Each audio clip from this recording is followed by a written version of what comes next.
लोकाभिरामं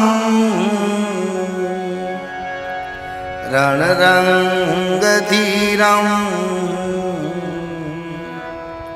राजीवनेत्रं रघुवंशनाथं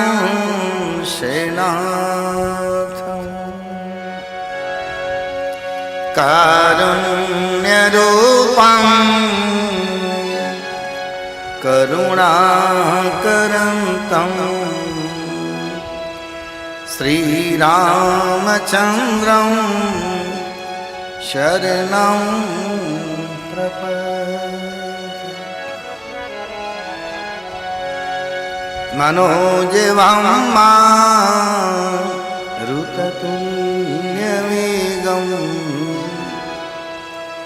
जितेन्द्रियां बुद्धिमतां वरिष्ठं वातात्मजं वानरयूथमुख्यं श्रीरामदूतं शरणं प्रपद्ये। करारविन्देन पादारविन्दं मुखारविन्दे विनिवेशयन्तं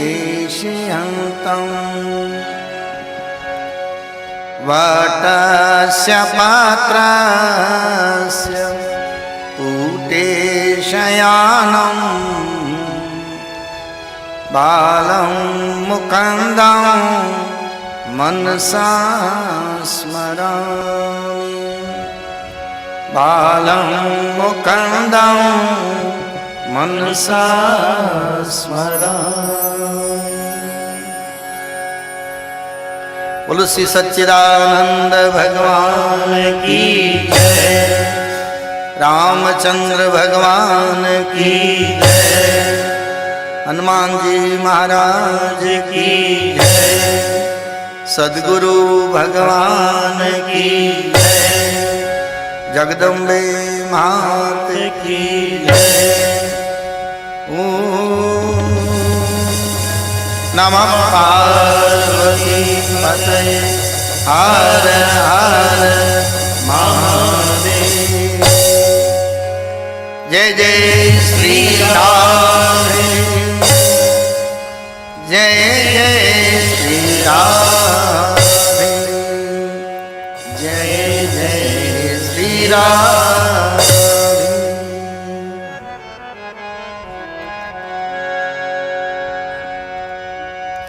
गोविंद मेरो है, गोपाल मेरो है, गोविंद मेरो है, गोपाल मेरो है, गोविंद मेरो है, गोपाल मेरो है, गोविंद मेरो है, गोपाल मेरो है। मेरो है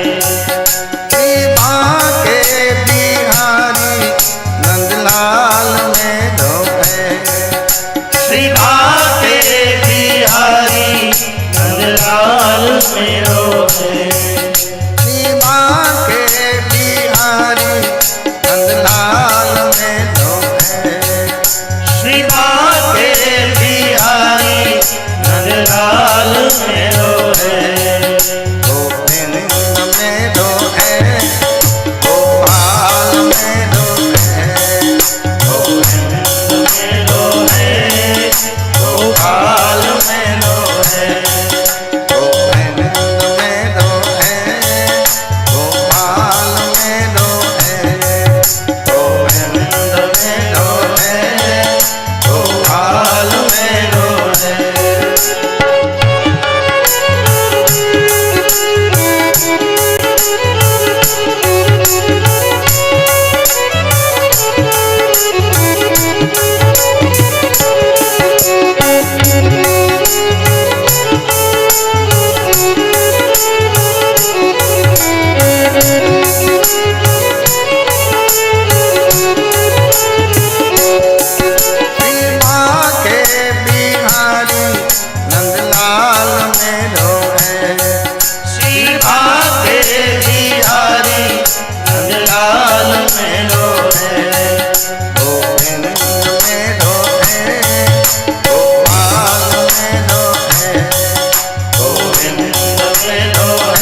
मननो मोरलियो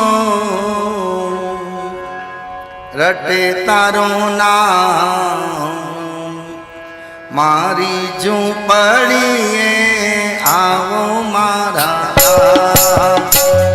मननो मोरलियो रटे तारो नाम मारी झूंपड़िए आओ मारा मारी झूंपड़िए आओ मारा श्याम मारी झूंपड़िए आओ मारा श्याम एक मारे आवी पूरो हैया केरी आम मारी झूंपड़िए आओ मारा श्याम एक बार आवी पूरो हैया केरी आम मारी झूंपड़िए आओ मारा श्याम मारी झूंपड़िए आओ मारा श्याम मारी झूंपड़िए आओ मारा श्याम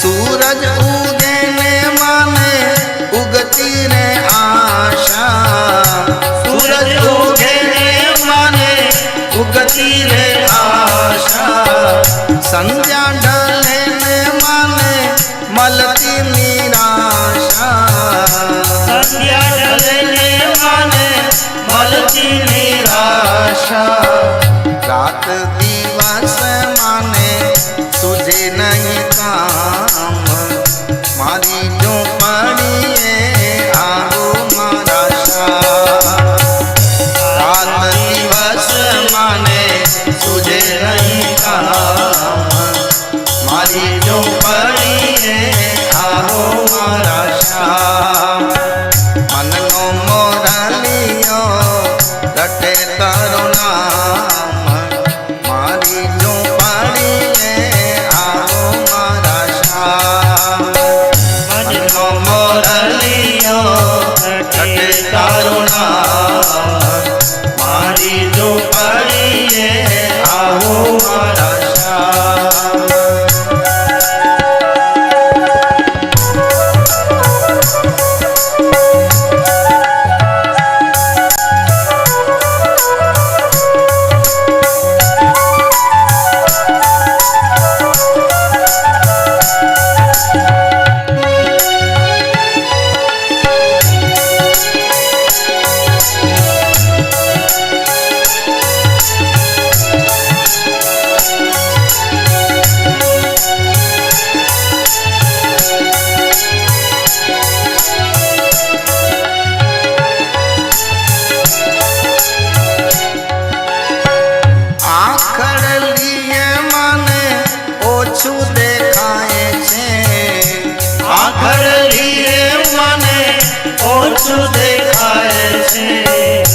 दर्शन मीना मारू दिलड़ू तू खाए छे दर्शन मीना मारू दिलड़ू तू खाए छे नहीं रे आओ रे वाला जासे मारा प्राण मारी झूंपड़िए आओ मारा श्याम नहीं रे आओ रे वाला जासे मारा प्राण मारी झूंपड़िए आओ मारा श्याम मननो मोरलियो रटे तारो नाम मारी झूंपड़िए आओ मारा श्याम मननो मोरलियो रटे तारो नाम मारी झूंपड़िए आओ मारा श्याम मारी झूंपड़िए आओ मारा श्याम मारी झूंपड़िए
गिरिराज धरण की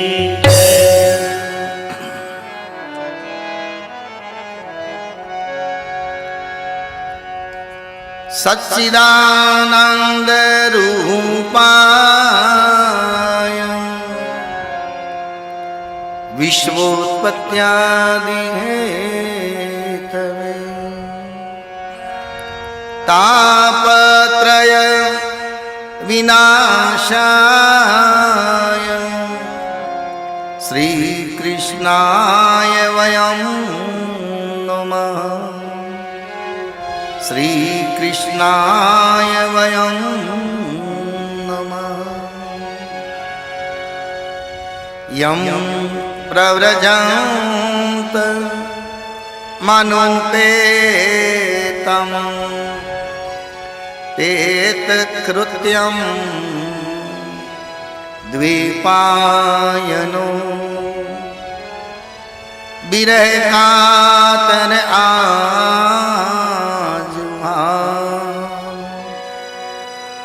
पुत्रेति तन्मयतया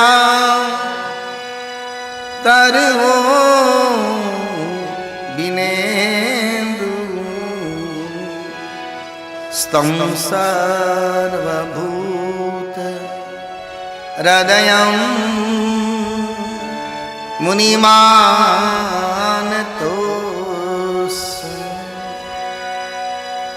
स्तं सर्वभूत हृदयं मुनिमानतोऽस।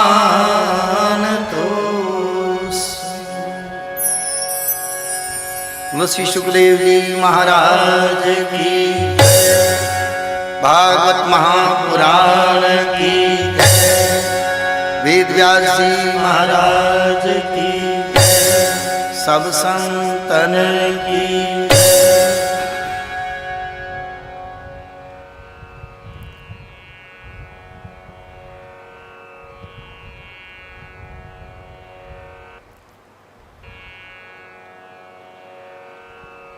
अखिल ब्रह्मांड नायक परात्पर ब्रह्म सर्व जग नियंता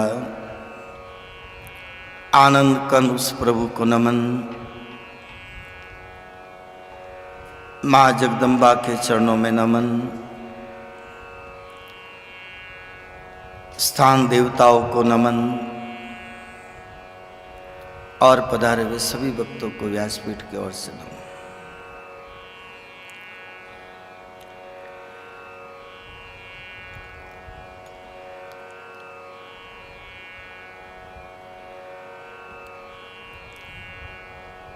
भागवत कथा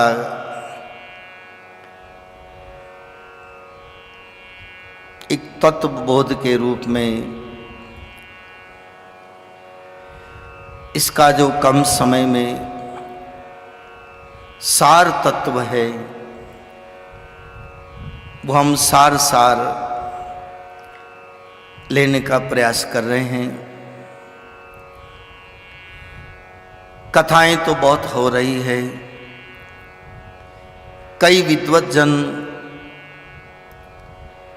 अपने अपनी विद्वता के साथ अपने अपने अनुभव के साथ कथा को कह रहे हैं और सुनने वाले भी अपने अपने ढंग से सुन रहे हैं। इन कम समय में हम इतने ग्रंथों का अवलोकन नहीं कर पाते हैं। ये तो अथाह सागर है, जैसे कोई सागर का पार नहीं पा सकता तो वैसे कथा का पार भी कोई पार नहीं सकता। परमात्मा अनंत हैं, उनकी कथाएं अनंत हैं, कहने वाले अनंत हैं, सुनने वाले अनंत हैं। कोई पार नहीं, कोई पार नहीं। यहां किसी की किसी से कोई तुलना नहीं है, जिसको जैसा समझ में आया। लेकिन कभी कभी कई लोगों के मन में कई तरह की बातें आ जाती हैं। वो ऐसे कथा कहते हैं, वो ये सुनाते हैं, वो ये सुनाते हैं। ठीक है, अच्छा है। जो बोला जा रहा है, जो मानव के कल्याण के लिए बोला जा रहा है, ग्रंथ लिखे गए तो मानव के कल्याण के लिए लिखे गए। अगर इनको कोई सुन करके और अपने मार्ग को प्रशस्त ना कर सके तो फिर भगवान भी कहेगा भाई मैं भी क्या करूं, मेरा कोई दोष नहीं है। सरकार की तरफ से बिजली आ रही है, सरकार की तरफ से पानी आ रहा है, कोई अपनी टूटी चालू नहीं करे और कोई कहे कि मैं प्यासा मर रहा हूं, तो सरकार क्या करे? वो परमात्मा रूपी सरकार मानव के कल्याण के लिए सारी खाने की, पीने की, ओढ़ने की, बिछाने की, जीने की हर व्यवस्था उस प्रभु ने हम सब के लिए करी है। फिर भी कोई प्यासा मर जाए, कोई भूखा मर जाए तो भगवान कभी मेरी कहां गलती है? घर में गैस का सिलेंडर भी हो, आटा भी हो, सारी व्यवस्था घर में हो, फिर वो आदमी भूखा मरता मर जाए तो किसका दोष है? एक ही बात मुझे तो समझ में आई कि उसको रोटी बनाना नहीं आया। इसी तरह मनुष्य जीवन तो भगवान ने हमको दिया, लेकिन हमको जीना नहीं आया। देने वाले ने क्या कमी रखी? मुझे तो नहीं लगता है कि ईश्वर ने हमारे लिए कोई कमी रखी हो। जो सबसे महंगी वस्तु है वो सबसे सस्ती करी, जो सबसे महंगी है। आप देखो, सांस लेना हमारे लिए बहुत सहज है, सरल है, लेकिन आपको देखो कोई किराया नहीं चुकाना पड़ रहा है कि इतनी सांस लोगे तो इतना पैसा भरना पड़ेगा।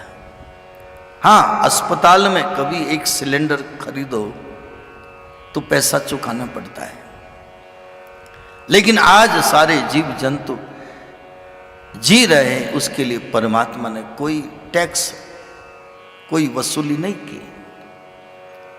एक पानी का बिल हमारे घर में पानी आता, उसका महीने 2 महीने में बिल आ जाता है, लेकिन वो सागर भरता है, वो तालाब भरता है, वो हमारे गांव में अथाह पानी बरसाता है, उसका उसने कभी कोई किराया भाड़ा कुछ नहीं लिया। नींद बहुत महंगी चीज है, लेकिन आप देखो कितनी सहज सस्ती कर दी। बाजार में जाकर कहो कि नींद मिल जाए, नहीं मिलती। बाजार में जाकर कह दो कि मुझे हवा मिल जाए, ऐसी बात नहीं है। परमात्मा ने सहज दी है, शांति सहज हमारे लिए दी है। कोई बाजार में शांति नहीं मिलती, इसलिए ब्राह्मण लोग, आचार्य लोग कहते हैं ओम शांति शांति शांति। ये बाजार में मिलने जैसी चीजें नहीं है, फिर भी भगवान कहते हैं मैंने तेरे लिए शांति बहुत सहज करी, फिर भी अशांत होवे तो मैं क्या करूं? मैंने तेरे लिए भोजन की सारी व्यवस्थाएं करी। मैं तो कभी कभी विचार करता हूं, अभी गेहूं के कटने का समय है, गेहूं कौन खा रहा है? इंसान। गाय क्या खा रही है? भूसा, खाकला। भगवान ने कहा मैंने दुनिया में पशु भेजे हैं, हे इंसान तू अनाज खा ले, खाकला तो कम से कम इनको खाने दे। उसलिए व्यवस्था, गाय कोई गेहूं नहीं खाती है, और कभी आपकी दुकान पर अथवा घर में आके गाय गेहूं खा जावे, वो पचा नहीं सकती। आप देखना गेहूं वापस निकल जाते हैं। ये तेरे खाने की चीज नहीं है, गेहूं हमारे लिए है। तो भगवान ने इतनी व्यवस्थाएं सब करी है, फिर आदमी भगवान से शिकायत करे कि प्रभु तूने ये नहीं दिया, तुमने ये नहीं दिया, तुमने ये नहीं दिया, तूने ये नहीं किया, तूने ये नहीं किया। सब चीज सबको नहीं मिलती, कोई न कोई कमी तो रह जाती है। तो भगवान की कथाएं क्यों सुनी जाए, भगवान को क्यों याद किया जाए, उसके हमारे पर बहुत कर्ज है, बहुत एहसान है। किसी ने कहा ना, तेरे एहसान का बदला चुकाया जा नहीं सकता, इतने एहसान है हमारे ऊपर, इसलिए कथा सुनने की जरूरत है। हम दुनिया वालों के लिए समय निकाला है, लेकिन भगवान कहते थोड़ा मेरे लिए भी तो समय निकालो। हमारे यहां माता पिता को भगवान का दर्जा दिया गया, ऐसा है माता पिता की सेवा।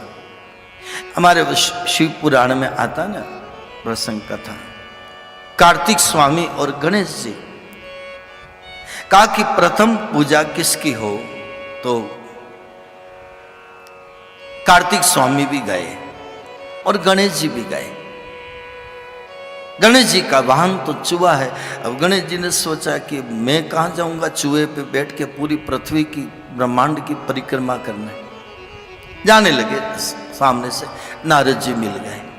नारद जी ने कहा कि गणेश जी चूहे के ऊपर बैठ करके कहाँ जा रहे हो, कि भाई जा रहा हूं पूरी ब्रह्मांड की पृथ्वी की परिक्रमा करने के लिए।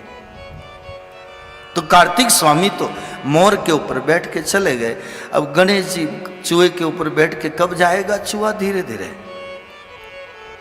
नारद जी ने कहा कि पूरे ब्रह्मांड के मालिक, सारी दुनिया के मालिक भोले बाबा हैं, माँ पार्वती है, तुम्हारे माता पिता है, माता पिता की परिक्रमा कर लो तो ब्रह्मांड की परिक्रमा हो गई।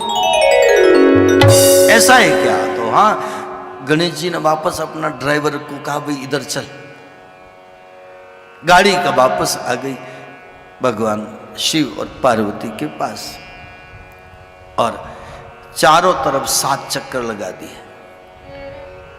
और कहते हैं कि चक्कर लगा दिए तो प्रथम पूजा हो गई ना। पूछा गया गणेश जी को कि आप तो चक्कर लगाने गए तो वापस क्यों आ गए, कि सारे ब्रह्मांड के मालिक ये मेरे माता पिता, मेरे शंकर पार्वती। और कार्तिक स्वामी गए, बहुत समय के बाद चक्कर लगा के आए, देखा तो गणेश जी महाराज तो प्रथम पूजा हो गई। तो कार्तिक स्वामी थोड़े नाराज हो गए, ऐसा सुना है। भगवान वैसे ही कोई नाराज नहीं होते, लेकिन फिर भी जो कहा गया हो सुना है। तो आप देखो दक्षिण भारत में उधर थोड़े नाराज होके उधर चले गए, केरला, कर्नाटका, तमिलनाडु, उधर मानते हैं कार्तिक स्वामी को। और हमारे इधर कहते हैं कि इस अंचल में कार्तिक स्वामी की इतनी पूजा नहीं है जितनी गणेश जी की है। महाराष्ट्र में देखो तो गणपति बापा, गुजरात में देखो तो गणपति बापा, राजस्थान में देखो तो गणपति बापा, ये सब गणेश जी की प्रथम पूजा हो गई। कहने का अर्थ यही है, माता पिता और परमात्मा एक समान बताया गया। जो हमारे माता पिता हैं उनको दर्जा, माता पिता तुम मेरे शरण गहूं किसकी, तुम बिन और न दूजा आस करूं जिसके। तो माता पिता की तरह जैसे हर माता पिता अपने बच्चों का ख्याल रखते हैं, सारी सुख सुविधा देते हैं, वैसे परमात्मा रूपी माता पिता ने हमारे लिए सारी व्यवस्था करी है। कुल मिला के बाद मुझे ये करनी, कोई कमी नहीं रखी। सबके घर में, सबके घर संतान है, सबको मालूम है कौन माता पिता अपने बच्चों को भूखा रखता है, कौन माता पिता अपने बच्चों के लिए व्यवस्था नहीं करता है। लेकिन वही माता पिता कभी अकेले बैठे हो तो कभी बेटा पूछे, बहू पूछे आपके लिए क्या लेके आए, तो माता पिता कितने राजी हो जाते हैं कि चलो मेरे बेटे ने पूछा। और कहे कि भाई मकान ले लिया, दौलत ले ली, हमने सब ले लिया, सब पढ़ना दिया, वो कर दिया, नौकरियां लगा दी, डिग्रियां दिला दी, सब हो गया, और फिर वो कोई माँ बाप को पूछे ही नहीं, तो माँ बाप दुखी होते कि नहीं होते? इसी तरह परमात्मा रूपी माता पिता भी कहते हैं मैंने इसको दुनिया में आकर सब कुछ दे दिया, ये कभी 1 घंटा, आधा घंटा, 10 मिनट भी मुझे याद नहीं करता है। जैसे एक लौकिक जगत में माता पिता याद करते हैं, दुखी होते, मेरा बेटा नहीं आया, मेरा बेटा नहीं आया, मेरा बेटा नहीं आया। परमात्मा भी तो मंदिर में बैठा बैठा कहता है कि ये बेटों के लिए, पत्नी के लिए, परिवार के लिए, समाज के लिए सब जगह गया और मैं मंदिर में बैठा हूं, अभी तक मेरे पास नहीं आया। सब गांव गांव में, मंदिर मंदिर में जो ठाकुर जी बैठे हैं वो हमारा इंतजार कर रहे हैं, कोई आवे मेरे पास, कोई आवे मेरे पास। सब दिया है और कोई मांगेगा तो और दे दूंगा, और दे दूंगा, कोई आए तो सही। भक्तों ने तो भगवान से कहा ना कि प्रभु आप मंदिर में बैठे रहते हो, बाहर कहीं जाते नहीं, बाहर भी तो कभी जाया करो। तो कहा कि मैं यहाँ से बाहर चला जाऊंगा तो पीछे कोई आएगा तो खाली हाथ चला जाएगा, कोई दुखी आएगा, सुखी आएगा, मैं बाहर नहीं जाना चाहता। अरे प्रभु दूसरे तो कोई आवे ना आवे, हम आपके दर पे रोज आते तो कभी आप भी तो आया करो हमारे वहां। भगवान ने कहा भाई मैं आऊंगा तेरे घर तो तेरे झंझट बहुत है, मैं आऊंगा तो कहाँ बैठूंगा, और मैं आऊंगा ना तेरे वहां घर में आके बैठ गया तो फिर दूसरे तेरे काम काज सब डिस्टर्ब हो जाएंगे और फिर तू मेरे से ढंग से बात भी नहीं करेगा। और आप देख लो कोई किसी के घर वीआईपी मेहमान चला जावे और कोई आपका जरूरी काम रुक जावे तो आप उनको नहीं कहते कि भाई आप देर से क्यों आए, काम क्यों नहीं किया? अरे साहब माफ करो हमारे घर वीआईपी मेहमान आ गए। बहाना किस पे लगाया? मेहमान के ऊपर। भगवान इसीलिए कहते हैं मैं तुम्हारे घर नहीं आता, तुम्हारे घर आऊंगा तो तुम मेरे लिए बहाना बना दोगे। ये मेहमान आ गया इसलिए, ये मेहमान आ गया इसलिए। तो भगवान ने हमको सब कुछ दिया है, कोई कमी नहीं रखी है, तब तो कम से कम याद करें।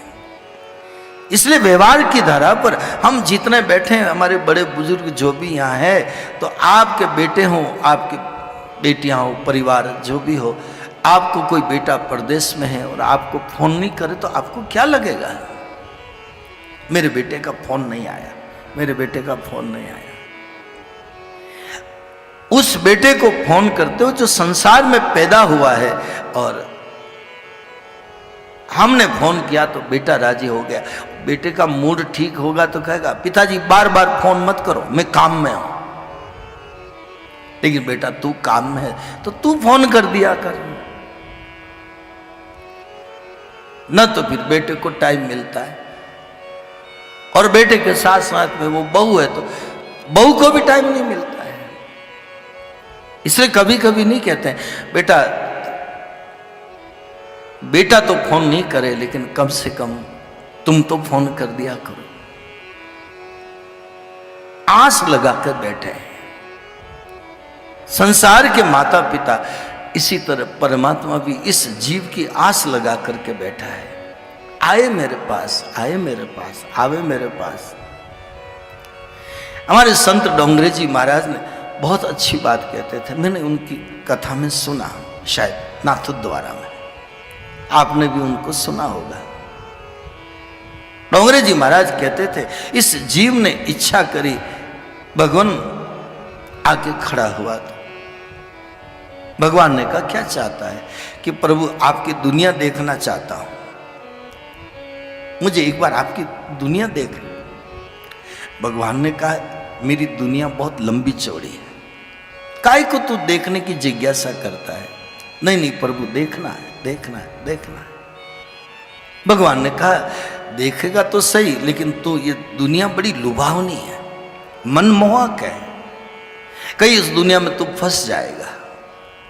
नहीं नहीं नहीं फंसूंगा, नहीं फंसूंगा, मुझे जाने दो, मुझे जाने दो। बहुत आग्रह किया तो भगवान ने कहा भाई जा रहा है तो जा, कोई बात नहीं, लेकिन वापस टाइम पे आ जाना, समय पे मेरे पास आ जाना। कभी मेले में जाए बेटा तो कभी माँ नहीं कहती, पिता नहीं कहता नहीं जाना मेले में, जा रहा है तो वापस जल्दी आना, टाइम पे आना। और जब तक उस दुनिया का मेला देखने गया हुआ बेटा नहीं आवे और मेले में ही कहीं उलझ जाए, गुम हो जाए, माता पिता कितने दुखी होते हैं। संसार भी एक मेला है, इस दुनिया में भी ये जीव अगर जाके कहीं अटक गया, कहीं फंस गया, तो परमात्मा बहुत दुखी है। तू दुनिया देखने गया, ये मेला देखने गया, कहां उलझ गया। हम सब वैसे ही उलझे हुए जीव हैं, मानो न मानो मगर ये बिल्कुल सत्य बात है। कोई पुत्रेष्णा में फंस गया, कोई वित्तेष्णा में फंस गया, कोई लोकेष्णा में फंस गया। ये तीन इष्णा बड़ी गजब की है। ये शास्त्रों का सार कह रहा हूं मैं आपसे, भागवत का सार कह रहा हूं आपसे। तीन इष्णा बहुत खतरनाक घाटियां हैं, इसी में उलझ गया।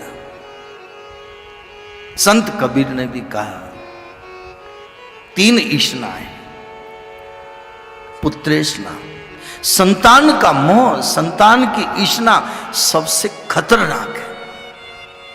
आदमी और कहीं दुखी नहीं होता, अपनी संतान के लिए दुखी होता है, अपने बेटा बेटी के लिए दुखी होता है। बेटी को सही ठिकाना मिल जाए तो क्या कहता है, बेटी की तरफ से ठंडी हवा आ रही है, जमाई ठीक मिल गया, सब कुछ ठीक मिल गया। बेटे को बहू अच्छी मिल जाए तो क्या कहता है, मेरी ठंडी हवा आ रही है।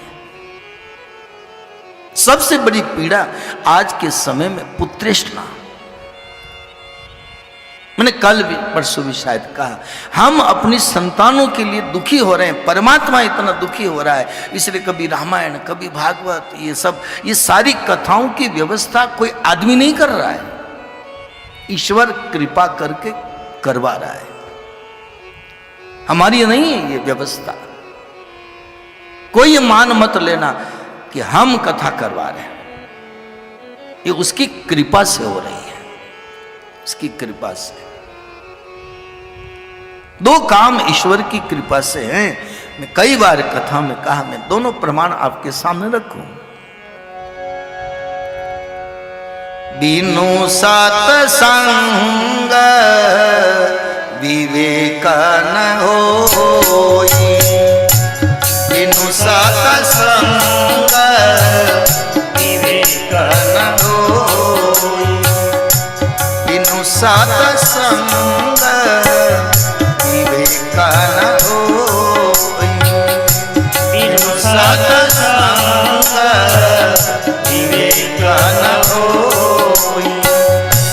राम कृपा बिनु सुलभ न सोई, राम कृपा बिनु सुलभ न सोई, राम कृपा बिनु सुलभ न सोई, राम कृपा बिनु सुलभ न सोई, बिनु सत्संग विवेक न होई, बिनु सत्संग विवेक न होई।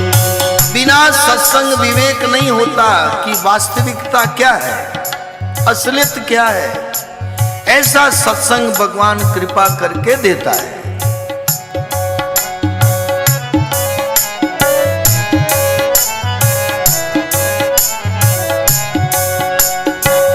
अब मोहिमा भरोसे हनुमंता, अब मोहिमा भरोसे हनुमंता, बिनु हरि कृपा मिलहि नहीं संता, बिनु हरि कृपा मिलहि नहीं संता, बिनु हरि कृपा मिलहि नहीं संता, बिनु हरि कृपा मिलहि नहीं संता, बिनु सत्संग विवेक न होई, बिनु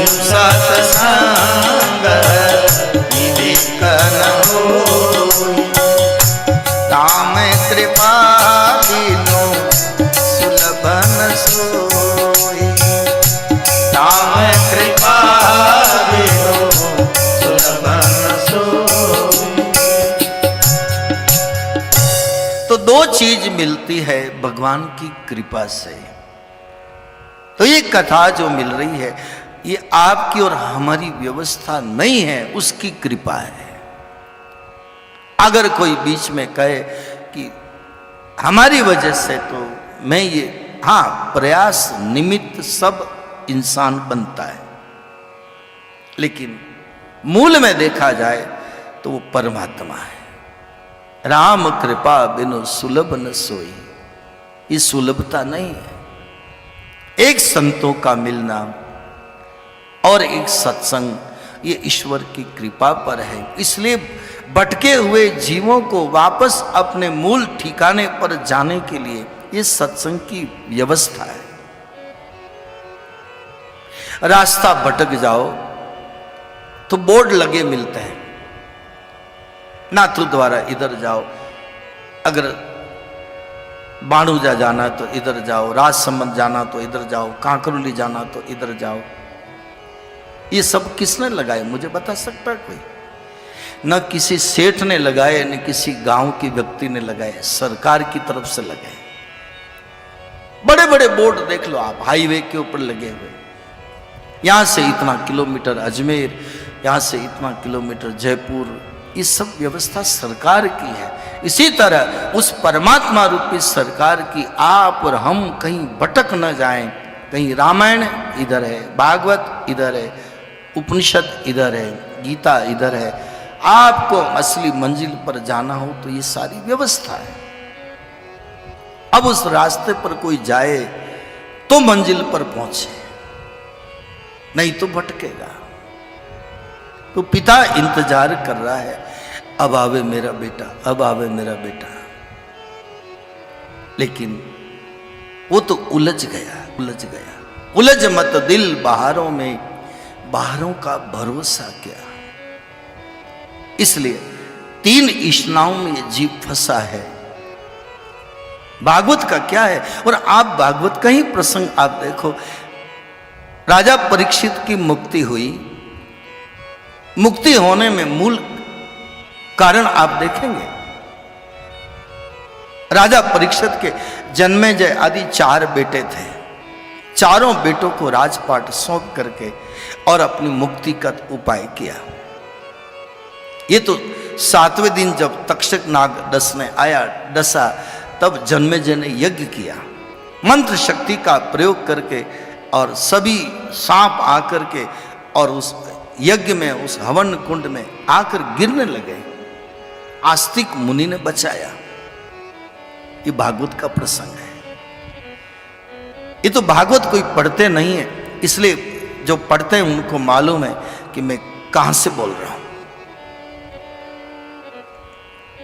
भागवत में आया आस्तिक मुनि, और आज भी कहते हैं कि अगर कभी सांप आवे, दिख जावे, तो आस्तिक आस्तिक आस्तिक ऐसे बोलो तो वो काटेगा नहीं, वो चला जाएगा। ऐसा भागवत का कहना है। आस्तिक मुनि ने बचाया। तो पुत्रेष्णा, जो पुत्र का जो मोह था, वो परीक्षित ने छोड़ा, तब उसकी मुक्ति हुई है। अब वित्तेष्णा, पैसा, धन दौलत, राजपाट सब छोड़ करके गए परीक्षित महाराज। 7 दिन तक बैठे हैं सुखदेव जी के चरणों में। और आप देखो भागवत में लिखा है, चौथे दिन की जब कथा हुई तो चौथे दिन पूछा सुखदेव जी ने, राजन भूख लगी होगी, कुछ खा लो, 4 दिन से एक ही जगह बैठे हो। क्या कहा परीक्षित जी ने? नहीं भगवान, मेरे पास समय कम है, केवल 7 दिन बचे हैं, और एक प्यास के कारणित में ऋषि के आश्रम में गया। मरा हुआ सांप मैंने ऋषि के गले में डाला और मुझे श्राप मिला, मुझे कुछ नहीं खाना, अरे पानी पी लो, मुझे कुछ नहीं पीना। आपकी कथा सुनते सुनते न भूख लगती है न प्यास लगती है। परीक्षित महाराज ने क्या कहा, भूख भी मिट गई, प्यास भी मिट गई। ऐसी कथा के अधिकारी कहां हैं? ऐसी कथा के रसिक कहां हैं जिनकी भूख भी मिट जाए और प्यास भी मिट जाए? कथा तो बहुत आसान है कहना सुनना, लेकिन ऐसे वक्ता नहीं, ऐसे श्रोता नहीं। हमें तो प्यास है तो पानी की व्यवस्था भी करनी पड़ेगी। आपके यहां तो नहीं है, लेकिन मैं तो कई जगह देखता हूं, कथा होती तो बीच बीच में गुट गुट गुट गुट गुट गुट पानी पीते हैं। अरे थोड़ा कंट्रोल करना भी तो सीखो, तब किसको कहते हैं? भूख और प्यास आपसे हमसे अच्छे ये जानवर भी पानी कितने प्यास मालिक पिलाता सुबह शाम जब पानी पीते हैं। हम तो इतने सब सहन नहीं कर सकते। भागवत में परीक्षित ने मना कर दिया, 4 दिन तक न भूख न प्यास, या तो 4 घंटे भी नहीं बैठ सकते।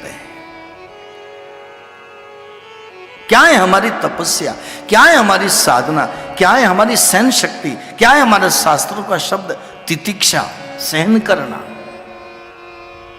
न भूख सहन होती है, न प्यास सहन होती है, न कोई हमारी बुराई करे तो सहन होती है, न कोई गाली देते तो सहन होती है। हम लोगों का तो कूट कूट करके पता नहीं अंदर क्या भरा हुआ है। इसने ये कह दिया, उसने यूं कर दिया, उसने यूं कर दिया, उसने यूं कर दिया। सहन शक्ति खत्म। इसलिए एक एक प्रसंग में भागवत से कह रहा हूं, सुखदेव जी कहते हैं कुछ खा लो, नहीं मुझे कुछ नहीं खाना। तन का भी देखो आप कितना सहन किया। इन पशुओं को भगवान ने हमको दिखाया, इन पंखियों को दिखाया, इसीलिए दिखाया देखो और सहन करो। ये पंछी कितना सहन करते हैं। जब ओले गिरते हैं, बारिश के ओले गिरते हैं, पत्ते झड़ जाते हैं, फसलें नष्ट हो जाती है, लेकिन आप देखना ये पंखी भी कितने मर जाते हैं, झटके में कितने मर जाते हैं। हमारे लिए तो मकान है, इनके लिए कहां मकान है? बड़े बड़े कोई मकान बना रखें जिसमें कोई रहने वाला नहीं, उसमें जाकर के थोड़ा निवास कर लेते हैं। इसलिए कबीर साहब ने बहुत अच्छा इस दुनिया का दर्शन करके कहा, दुनिया दर्शन काहे मेला, ये दुनिया दर्शन काहे मेला, सब चला चली का खेला,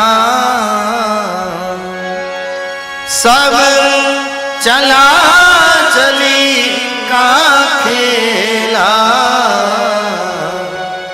ये दुनिया दर्शन काहे मेला, ये दुनिया दर्शन काहे मेला। कंकर चून चून मैल बनाया, कंकर चून चून मैल बनाया, कंकर चून चून मैल बनाया, कंकर चून चून मैल बनाया, मूरत कहे घर मेरा, मूरत कहे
समय थी बेला आई, संग चले नहीं भेला,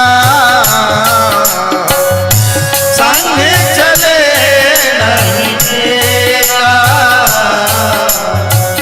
दर्शन का मेला दुनिया, दर्शन का है मेला दुनिया, दर्शन का है मेला दुनिया दर्शन का है मेरा, दुनिया, दर्शन का है मेला दुनिया दर्शन का है मेरा।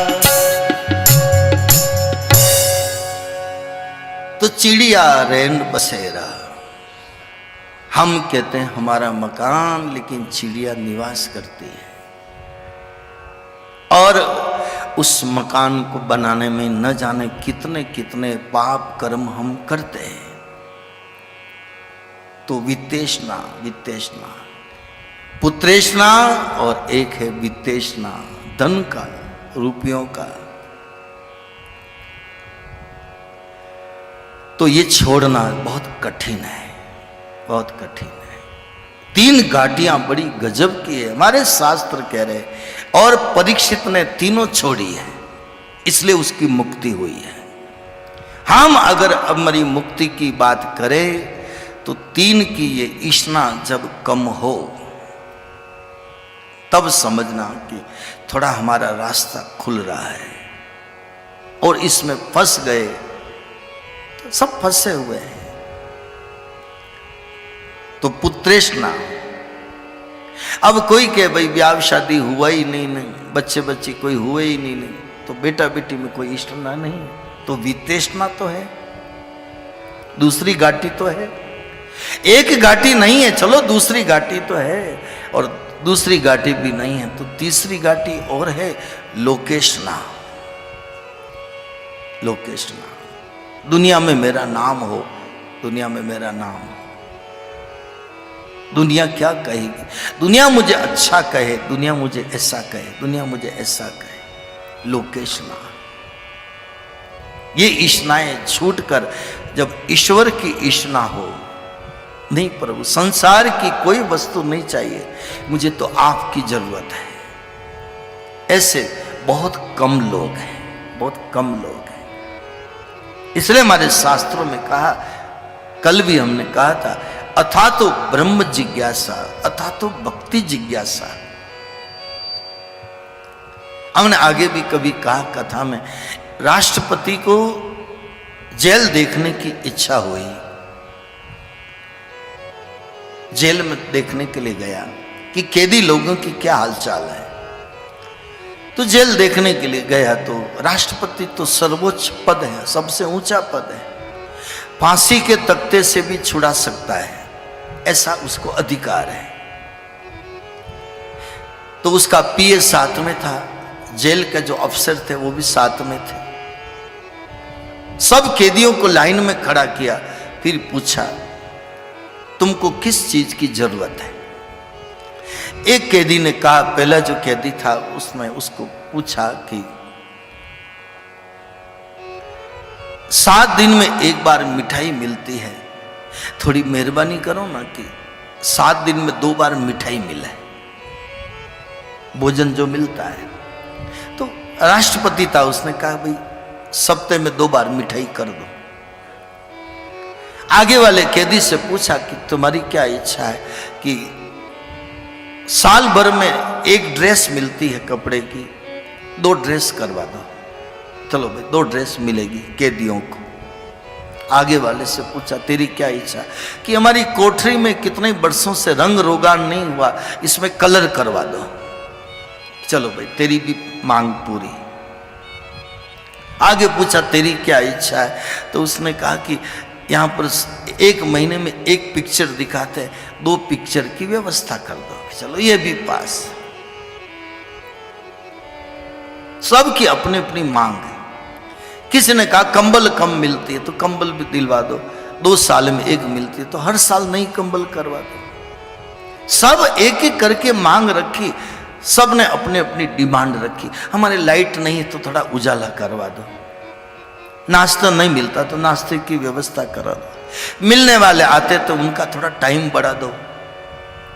सब ने सबकी लिस्ट बनाई, सबकी पूरी हुई। आखिर में जो एक कोई खड़ा था वो रो रहा था। राष्ट्रपति ने उसको पूछा, भाई तू क्यों रो रहा है, तुझे क्या चाहिए, यहां कोई कमी हो तो बता दे। उस व्यक्ति ने क्या कहा, ये जितने लाइन में खड़े हैं, किसी को रंग रोगान कराना है, किसी को पिक्चर देखनी है, किसी को मिठाई खानी है, किसी को कपड़े चाहिए, किसी को कंबल चाहिए, मुझे कुछ भी नहीं चाहिए, मुझे तो इस जेल से मुक्त होना है। यह है मुक्ति, यह है मुक्ति। किसको जरूरत है मुक्ति की, किसी को जरूरत नहीं है। ये तो कोई 100 में कोई एक होता है। अथा तो ब्रह्म जिज्ञासा, अथा तो भक्ति जिज्ञासा। इसलिए मंदिरों में भी जाते तो कहते हे भगवान मेरी कोई बेटा हो जाए, ये पुत्रेष्णा। हे भगवान मेरे भी प्लॉट हो जाए, मेरे मकान बन जाए, मेरा ऐसा हो जाए, ये वित्तेष्णा। हे भगवान अब की चुनाव में मेरा भी नंबर आ जाए, मुझे टिकट मिल जाए, ये लोकेष्णा। सेवा की बात मैं नहीं कर रहा हूं, सेवा तो जो करे नहीं करे वो जाने, मैं राजनीतिक वाला आदमी नहीं हूं, लेकिन नाम हो जाए मेरा, नाम हो जाए मेरा, नाम हो जाए मेरा। 3 ईष्णा, और ये तीनों चीज छोड़ी है, मुक्ति चाहते हैं। भागवत का बिल्कुल सार में कहूं तो ये 3 घाटियां हैं। पुत्र का अर्थ पुत्रेष्णा में केवल पुत्र पिता नहीं, पिता को पुत्र की, पुत्र को अपने परिवार की, पत्नी, पूरा परिवार ले लो। ये तो शब्द आए 3 ईष्णा। मुझे देखो महाभारत का युद्ध हुआ, हमने कल भी यही कहा, किसके पीछे हुआ, वित्तेष्णा के पीछे, धन के पीछे, लोकेष्णा के पीछे। द्रौपदी के 5 बेटे मारे गए।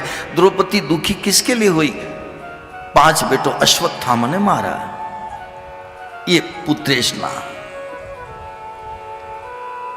धृतराष्ट्र जानबूझकर अंधा क्यों, वो अंधा है शरीर से, लेकिन विदुर की बात नहीं मानते, भीष्म दादा की बात नहीं मानते। क्या है, पुत्रेष्णा, पुत्र के प्रति मोह। घाटियां तो इतनी बड़ी बड़ी है सामने, इनके ऊपर कौन चर्चा कर रहा है। आजकल सबको कहानियां चाहिए, प्रहलाद की कहानी सुनाओ, ध्रुव की कहानी सुनाओ, अम्बरीश की कहानी सुनाओ, हिरण्यकश्यप की कहानी सुनाओ, ये कहानी सुनाओ। सबको कहानियां चाहिए, सबको हिस्ट्री चाहिए। और मैंने पहले ही कहा, पढ़ लो भागवत के, जो भागवत नहीं पढ़ते हैं वो ऐसी बात कभी कर सकते हैं। सार तत्व नहीं चाहिए। कहानी किससे, तो बच्चों को बहलाया जाता है, उसका तत्व पकड़ो, तत्व पकड़ो। आपका बच्चा स्कूल में पढ़ने जाता है, APPLE, एप्पल यानी सेव, पढ़ाते कि नहीं पढ़ाते। अब पढ़ा तो दिया, लेकिन कभी खाने को नहीं मिली, एप्पल को आप पहचानते नहीं, कभी खाई नहीं, तो किताब में एप्पल पढ़ने का क्या फायदा हुआ। एप्पल देखा, खाने को मिले, फिर किताब में मिले ना मिले, बिना किताब में पढ़े भी अगर आपको एप्पल मिल जाए, समझना हम नहीं पढ़े कोई बात नहीं, लेकिन एप्पल तो खा रहे हैं, खाने को मिल जाए। ये सब सिखाने के लिए है। कहानियां बच्चों को सिखाई जाती है। होंगे कभी हुए होंगे, इतिहास भरा पड़ा है, मैं बात नहीं कर रहा, लेकिन मुझे तो ऐसे महापुरुषों का सानिध्य मिला है, महापुरुषों से मैं सीखा हूं तत्वबोध।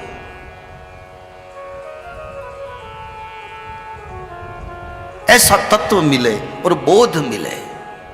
बोध का मतलब ज्ञान मिले, समझ मिले, रास्ता मिले, विवेक मिले, इसको कहते तत्व बोध। और मैं तो शुरू से भगवान की दया से इतना इतना जो भी संग मिला पाया, मैं तो सार हाथ में आया, मैं तो सार दे देता हूं। अस्पताल में कोई भर्ती हो हमारा परिवार का, डॉक्टर के मौसम्बी का जूस पिलाओ। अब मौसम्बी का जूस पिलाना है तो अब क्या खेत खरीदें, फिर मौसम्बी का पौधा लगाए, फिर मौसम्बी लगे, फिर तोड़ के लाओ और फिर जूस पिलाओ, मरीज रहेगा क्या? हमें तो तैयार जूस मिल जाए, ले लिया और पिला दिया। तत्व बोध क्या है? रस है, सबका सार। और मुझे प्रमाण मेरे सामने, गावत वेद पुराण अष्टदश, 18 पुराण, चारों वेद, ध्यान से सुन लेना सभी। गावत वेद पुराण अष्टदश, 6 शास्त्र सब ग्रंथन को रस, 6 शास्त्र सब ग्रंथन को रस, मुनि जन धन संतन को सर्वस, मुनि जन धन संतन को सर्वस, सार अंश सम्मत सब ही की, सार अंश सम्मत सब ही की, आरती श्री रामायण जी, आरती श्री रामायण जी। अब ये तो मैंने नहीं लिखा है, सार अंश सम्मत, जो सब स्वीकार करे, सब स्वीकार करे, सबको भा जाए। मौसम्बी का जूस कौन नहीं पिएगा? सबको भाता है, सबको अच्छा लगता है। लेकिन किसी के एलर्जी हो जाए तो बात अलग है। गन्ने का जूस सबको अच्छा लगता है, लेकिन किसी के डायबिटीज वाले को नुकसान करे तो नहीं पी पाए। ये बाहर की चीजें हैं, लेकिन शास्त्र और जीवन का सार सबको जरूरत है। सार अंश सम्मत सब ही की। भगवान शंकर राम नाम गाते हैं। राम नाम क्या है? अंत में निकला ये परिणाम, राम से बड़ा राम का नाम, राम से बड़ा राम का नाम। सभी शास्त्रों का सार राम नाम, इसलिए राम का नाम सार तत्व पकड़ा शिव जी ने, सार तत्व पकड़ा है इन भक्त लोगों ने। तो सार को पकड़ने की जरूरत है। हम सार चीज को नहीं पकड़ते हैं, हम असार को पकड़ते हैं। आपने कभी बाजार में देखा होगा, घूमते घूमते कोई तो शोरूम पर जाता है गाड़ी खरीदने, कोई शोरूम पे जाता कपड़ा खरीदने, लेकिन कोई कोई ऐसे भी तो होते हैं जो खाली प्लास्टिक की थैलियां में कचरा बीनने वाले होते हैं।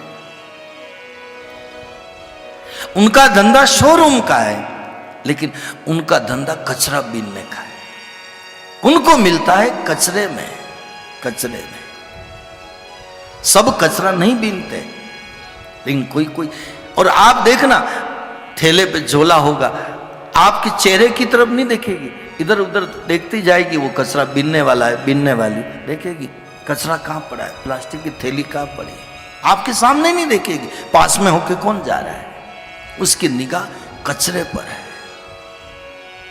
दुनिया की फालतू बातों पर जिसकी निगाह हो, समझना ये कचरे वाली है, ये कचरे वाला है। मैं नहीं कह रहा हूं, कबीरदास जी का पद है, मारो हीरो गमाया गयो कचरा में, मारो हीरो गमाया गयो कचरा में। 5-25 का झगड़ा में, 5-25 का झगड़ा में, मारो हीरो गमाए गयो कचरा में, मारो हीरो गमाए गयो कचरा में। हीरे जैसा मनुष्य जीवन कचरे में गया, कचरे में गया। भक्तों का जीवन हरि भजन में गया, हम लोगों का जीवन कचरे में गया। देख लो, ये तो समझाने के लिए हम आपसे कह रहे हैं, हम सब लोगों की दृष्टि करीब करीब कचरे बीनने वाले जैसी ही है। कचरे जैसी बातों को हम संभाल रहे हैं।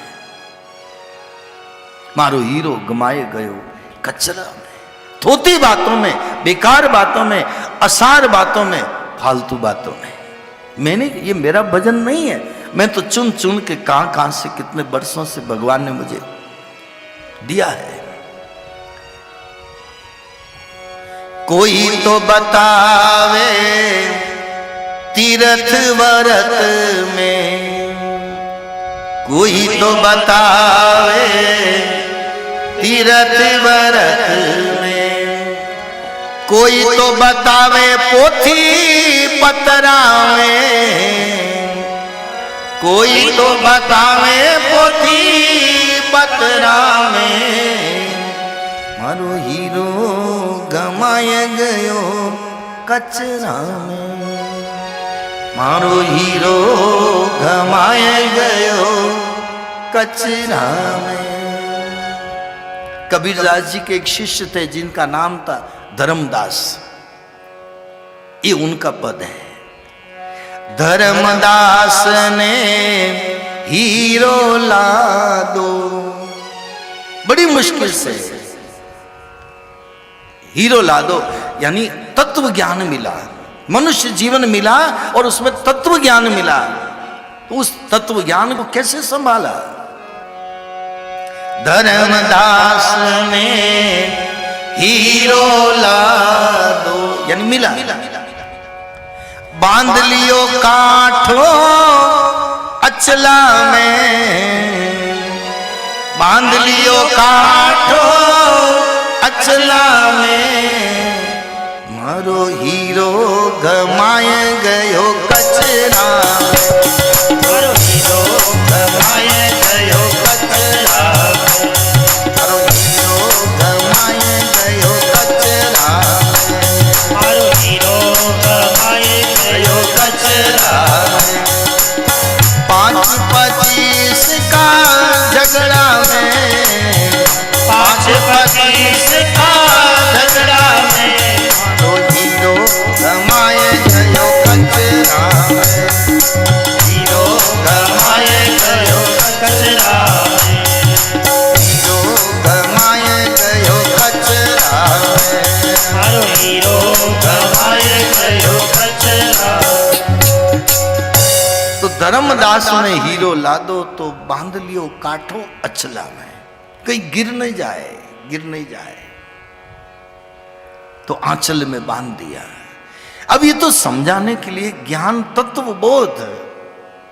अचला में आप देखना, गांव का कोई देहात में कंधे पे कोई रखता होगा, अंगोछा कुछ रखेगा, तो बांधने के लिए कोई जगह नहीं होती, तो अंगोछे में बांधता कि नहीं बांधता। अंगोछा क्या है? अचला, अचले में बांध लियो काठो अचला में। अब ज्ञान की बात कोई अचले में बांधे, अंगोछे में बांधे? जो हमारे कंधे पर रहता है, हरदम जो ज्ञान साथ में रहता है, उसकी पोटली में कस के बांध दिया, ये भाव है इसका। इसलिए तत्व की बातें महापुरुषों ने बिल्कुल देहाती भाषा में कही, साधारण भाषा में कही, सब समझ जाए। तो परीक्षित महाराज के जीवन में मैं तो ये देख रहा हूं जो कह रहा हूं, 4 बेटों को छोड़ दिया, त्याग दिया, राजपाट सौंप दिया। मुझे मेरी मुक्ति करनी है, मुझे मेरा उद्धार करना है, अथा तो ब्रह्म जिज्ञासा। ये जो चाहना है, ये भागवत का एक बहुत अच्छा बोध है। मुझे मेरी मुक्ति चाहिए। मुक्ति के पीछे बंधन समझ में आए, हमारा बंधन कहां है। बंधन ही नहीं समझ में आएगा तो मुक्ति क्या समझ में आएगी, क्या समझ में आए। कोई चिल्लावे, अरे मुझे मुक्त करो, मुझे मुक्त करो, मुझे मुक्त करो, लेकिन होवे तो कोई मुक्त करे ना। किससे बांध रखा तेरे को। हम पढ़ते थे तब एक कहानी आती थी, एक कहानी थी संस्कृत में। अब कौन सी क्लास में थी, 7वीं 8वीं ऐसी कोई क्लास में थी। एक धोबी की कहानी थी। धोबी कपड़े धोता है और एकदम चिल्लाता है, बचाओ बचाओ, मुझे मगर ने पकड़ लिया, मुझे मगर ने पकड़ लिया, मुझे मगर ने पकड़ लिया। सब धोबी दौड़ के आए जो घाट पे कपड़े धो रहे थे। ये मेरी क्लास में थी, आपने भी सुनी होगी किसने ये कहानी। सब दौड़ करके आए, पास में बता कहां किसने पकड़ा, मगर ने कहां पकड़ा। हंसने लग गया, मैं तो मजाक कर रहा था। सब बेचारे उदास होके चले गए। फिर एक बार चिल्लाया, मगर ने पकड़ लिया, मगर ने पकड़ लिया। फिर बेचारे दौड़ करके आए, कहीं आ नहीं गया हो। फिर आया तो फिर हंसने लगा, देखा ये तो मजाक करता है। तीसरी बार में हकीकत में मगर आ गया। फिर चिल्लाया, बचाओ बचाओ बचाओ। तब कहा ये तो 2 बार पहले भी ऐसे ही कर चुका है। कोई नहीं गया, मगर पकड़ के ले गया। ये मेरी क्लास में थी ये कहानी, जिसमें शायद उसका नाम था दूरतो रजक, ऐसा शब्द था। पकड़ा नहीं किसी ने और कहे बचाओ बचाओ बचाओ, हमारी मुक्ति करो, मुक्ति करो, मुक्त करो। किससे करे? मगर ने पकड़ा हो तो मुक्त करे, बंधन किसने बांधा हो तो मुक्त करे। बंधन हमने बांधे हैं, हमारी गांठ हमको ही खोलनी है। हमारे बटन किसने लगाए? हमने लगाए। तो हमारे बटन कौन खोलेगा? हमारे बटन हमको खोलना है, हमारे बंधन हमको खोलना है। दूसरों ने नहीं बांधा, दूसरों ने नहीं लगाए। इसलिए रामायण में प्रमाण आता है, सो माया बस बंध्यो बयऊ गुसाई, बंध्यो कीर मरकट की नाई। ये जीव बंधन में आया है मरकट की तरह और बंदर की तरह। बंदियों कीर मरकट की नाई, खुद बंधा। तो हमको सुखी कौन करेगा? कोई नहीं कर सकता। मैं तो और आपको भागवत से कहूं, मनु महाराज की बेटी थी देव प्रसूति। प्रसूति की जो एक बेटी हुई, देव होती, एक का नाम प्रसूति, जो दक्ष प्रजापति के साथ ब्याही गई। ये 3 बेटियों का आता है उसमें जिक्र। तो उसमें आप देखो, बंधन बंधन बंधन, बंधन में कौन आया? कपिल भगवान क्या कहते हैं? देवहूति को ज्ञान का उपदेश देते उसमें, मां सच्चा सुख संसार में कहीं नहीं है, सच्चा सुख भगवान के भजन में है। ये जीव बंधन में आया, खुद चाहता है मैं बंधन से मुक्त हो जाऊं, बंधन से मुक्त हो जाऊं, लेकिन होता नहीं है। इस संसार के विषय वासना और ये लोभ इतने आकर्षित करने वाले हैं कि इससे छूटना बहुत कठिन है। कपिल भगवान का जो मां को उपदेश दिया, आप उसमें देख सकते हैं। बंधन कहाँ है? बंधन हमारे मन के अंदर है। हमको ही इसको तोड़ना है, इसको खोलना है। तो माया के बस ये जीव हुआ, जहां बस जीव परा भव कूपा। फिर मैं उदाहरण से उदाहरण याद आ जाते हैं। संसार एक कुआं है और कुएं में जीव गिर गया। किसी पनियारी ने कुएं में से पानी निकाला तो वो मेंढक भी कुएं में से बाहर आ गया, लेकिन कूदता कूदता वापस कुएं में गिर गया। निकला बड़ी मुश्किल से। किसी गुरु ने कृपा करके जीव को थोड़ा बाहर निकाला, सत्संग में भेजा। देख ये दुनिया की हरियाली देख, ये दुनिया सब देख।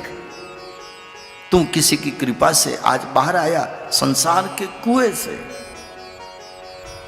बहुत बड़ा आसमान दिख रहा है, हरियाली दिख रही है, लेकिन वही जी मेंढक कूदता कूदता अगर खेत में चला जाए तो आनंद आनंद उसके जीवन में हो, लेकिन वो मेंढक कूदता कूदता वापस कुएं में गिर गया। अब कैसे निकाले इस कुएं में से? जहां बस जीव परा भव कूपा, ऐसा रामचरितमानस में भी जवाब है। और हम जो स्तुति गाते हैं ना, भय प्रगट कृपाला दीन दयाला, उसमें भी आखिरी में ध्यान से सुनो, पढ़ लो। ये चरित जे गावई हरि पद पावई, तेन परहि भव कूपा। ये चरित जे गावई हरि पद पावई, तेन परहि भव कूपा। भव कूपा भव कूप। भव कूप, भव कुआ। एक है भव सागर, लेकिन और इसको सागर तक कौन जावे? अब यहाँ गांव के रहने वाले, अब कोई कहे कि बंबई का सागर किसने देखा, तो भाई हमने तो बंबई नहीं देखी, सागर नहीं देखा। सागर सबके बसी की बात नहीं है, लेकिन कुआं तो सबने देखा है। तो क्या हमारे संतों ने उदाहरण दे दिया, कूपा, कुआं, कुआं। जीव पड़ा है मेंढक की तरह इस भवकूप में। रस्सी डालकर पनियारी ने बाहर निकाला, ये है सदगुरु। इस भव सागर बीच में सतगुरु डाली डोर, ताको पकड़ हंसा ना चढ़े, क्या सतगुरु का जोर। सदगुरु क्या करे? यहां पर सब आए हैं, आप लोग ने मिल करके सबने आयोजन किया। ये किसके लिए किया? ये कोई आयोजन है तो ये संसार के कुएं में पड़े हुए जीव है। रामायण के माध्यम से, भागवत के माध्यम से, शास्त्र के माध्यम से हमारा मन इस संसार में डूबा हुआ है, ये बाहर निकल जाए। शरीर को नहीं निकालना। कोई कुएं में, ऐसे कुएं में कोई गिरा हुआ हो तो कोई 5 लोग मिलकर निकाले, लेकिन मन डूबा हुआ है, मन कुएं में गिरा हुआ है, उसको निकालने के लिए ये ग्रंथ क्या है? मशक बलाई है। कभी बाल्टियां गिरती थी कुएं में तो आपको मालूम है, ऐसे अंकुड़ी वाली लोहे की बांध देते थे, फिर बाल्टी उसको कुएं में घुमाते थे, वो अंकुड़ी फंस जाती थी, बाल्टी निकल जाती थी। एक बार में नहीं निकली, 2 बार में नहीं निकली, 3 बार में नहीं निकली, घुमाते रहते हैं, फिर कहीं न कहीं अंकुड़ी फंस जाती है, बाल्टी बाहर निकल जाती है। ऐसा नहीं कि बाल्टी गिर गई ना, वो मशक बलाई डाल दी ना, फट फंस गई, निकल गई। एक बार कथा सुनने से मन नहीं निकलता, इसलिए तदपि कही गुरु बार ही बारा। क्या कहते हैं गोस्वामी जी कि मेरे गुरु ने बार बार ये कथा कही। आप ये बार बार कथा कर रहे, बार बार कथा सुना रहे, अब इसके लिए क्या कथा सुना? बार बार कथा क्यों? ये मशक बलाई घूम रही है, ये मन रूपी बाल्टी संसार के कुएं में गिरी हुई है, कभी तो निकलेगी, कभी तो निकलेगी। और किसी की बाल्टी अंदर गिरी हुई नहीं है तो टेंशन भी मत करो, कोई कहते हमारी बाल्टी तो गिरी को नहीं, वाह नहीं निकली, गिरी तो अच्छी बात है भाई, आपकी गिरी और नहीं गिरी, मेरी तो संसार के कुएं में गिरी, मैं तो कोशिश कर रहा हूं मेरा मन भी निकले बाहर, निकले बाहर। तो ये साधन है, ये सब साधन है। बाल्टी पानी निकालने का साधन है, लेकिन बाल्टी गिर जाए तो उसको भी निकालने का साधन है मशक बलाई।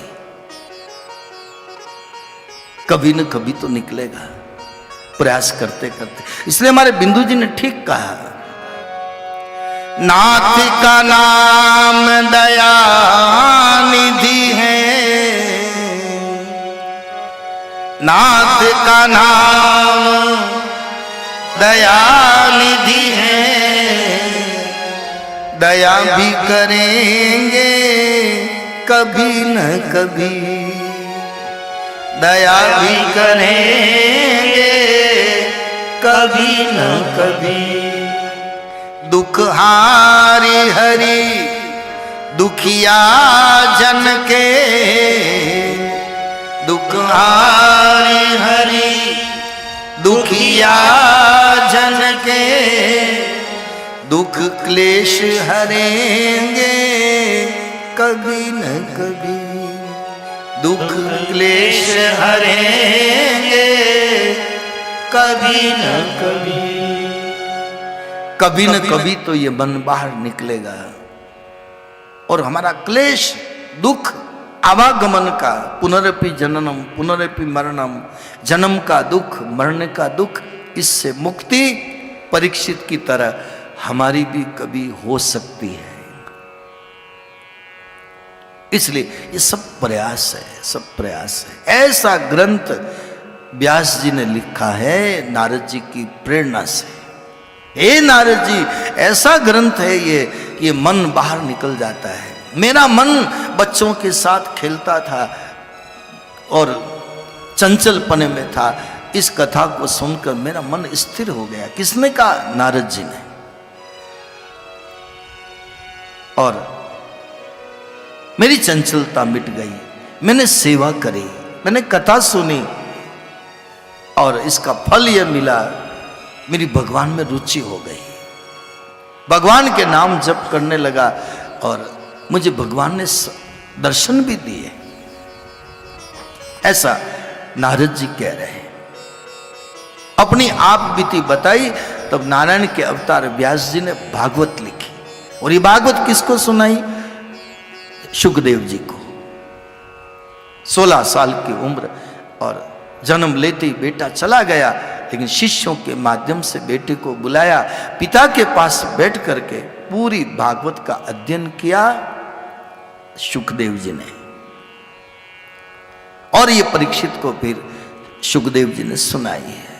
जो पांडवों के वंशी अभिमन्यु के पुत्र जो गर्भ में छोड़ करके गए थे, वो अभिमन्यु, अभिमन्यु ने मां के पेट में सुना है। देखो आप, चक्रव्यूह भेदन 5 पांडवों को मिले हैं भगवान कृष्ण, लेकिन धन्य है परीक्षित महाराज जिनको मिले हैं भगवान श्री कृष्ण की कथा, कथा मिली है। और वो कथा शुकदेव जी कहते हैं कि जब पांडव ने प्रयाण किया हिमालय की तरफ, परीक्षित महाराज को राज मिला, लेकिन कहते हैं कि अपने राज में घूमो तो सही, देखो तो सही, घूमने के लिए निकले। एक पुरुष पीट रहा है गाय को, बेल खड़ा खड़ा आंसू बह रहा है। पूछा ये पुरुष कौन है? तलवार खींच ली, कहा कि मेरा नाम कलयुग है। और सतयुग गया, त्रेता गया, द्वापर गया, अब तो मेरा नंबर है। और मेरा नंबर है तो मैं अपना राज में अपना प्रभाव दिखाऊंगा। तलवार खींचते हुए परीक्षित महाराज कहते हैं मेरे राज से बाहर निकल जा। महाराज मैं कहां जाऊं, अब तो मेरा शासन है। जैसे सरकारें बनती है वैसे कहते हैं ना कि भाई ये उसकी सरकार, ये हमारी सरकार, ये हमारा राज्य है। ऐसे तो कलयुग भी कहता है मेरा राज्य, मेरी सीमा है। तो निकल जा मेरे सीमा के बाद। कि जाऊं कहाँ, मुझे रहने का ठिकाना बताओ। और रहने के ठिकाने में 4 स्थान बताए। अब भागवत के देख लो प्रसंग, मैं संक्षेप में कह रहा हूं। जहां जुआ खेली जाए वहां पर निवास करना, जहां शराब पी जाए वहां पर निवास करना, जहां पर मांसाहार किया जाए, अभक्ष भोजन किया जाए वहां पर निवास करना, जहां बाजारू स्त्रियों का संग किया जाए वहां पर रहना। कलयुग ने कहा महाराज ये चारों स्थान तो बड़े गंदे स्थान है, थोड़ा अच्छा स्थान बताओ। अच्छा स्थान क्या बताया? कि सोने में निवास करना। सोना ही नहीं, गोल्ड, सोना। इसका मतलब सोने में निवास करना तो कई लोगों ने, कोई किसी ने अंगूठी पहनी होगी, किसी ने चैन पहनी होगी, किसी ने झुमकियां पहनी होगी, किसी ने हाथ में चूड़ियां पहनी होगी। तो क्या सोने में कलयुग का वास है? तो क्या कलयुग को लेके घूम रहे?